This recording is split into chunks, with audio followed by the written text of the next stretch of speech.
సిగ్నల్ది కనిపిస్తుందా? అది బాలకృష్ణ గారి గెస్ట్ హౌస్. అక్కడ చూడండి, మీకు ఏమైనా వైట్ కలర్ బిల్డింగ్ కనిపిస్తుందా? అవన్నీ కూడా రిసార్ట్స్ అండి. మనం ఎస్కోట్ నుంచి ఇక్కడికి వచ్చామన్నమాట.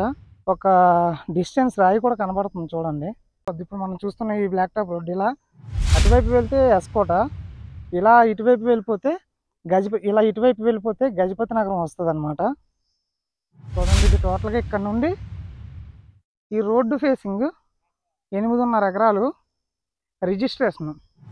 టోటల్గా అయితే ఇది 15 ఎకరాలు, 8.5 ఎకరాలు రిజిస్ట్రేషన్, రిమైనింగ్ అంతా డీ పట్టా వస్తుంది. ఇటువైపు రోడ్డే, వెస్ట్ టు సౌత్ రోడ్ ఇది. ఈ రోడ్డు చుట్టూ చూపిస్తాను చూడండి. ఎలక్ట్రిసిటీ సింగిల్ ఫేజ్ ఉంది. అలాగే ఈ కెమెరాలో కనిపించకపోవచ్చు, మీరు కరెక్ట్గా అక్కడ నా చేయని చూసారా, అక్కడ ఒక మీకు సిగ్నల్ది కనిపిస్తుందా? అది బాలకృష్ణ గారి గెస్ట్ హౌస్. ఇక్కడ నుండి అక్కడికి ఒక 1/2 km ఉంటుంది. ఇప్పుడు ఈ డౌన్ ఏదైతే ఉందో, ఈ డౌన్ అంతా కూడా డీఫామ్ పట్ట వస్తుంది.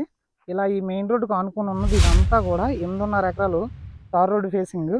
ఇది రిజిస్ట్రేషన్. మీకు రిజిస్ట్రేషన్ కావాలంటే రిజిస్ట్రేషన్ ఇస్తారు, లేదు మాకు రిజిస్ట్రేషన్ వద్దు డీ పట్టా కావాలనుకుంటే డీ పట్టా ఇస్తారు.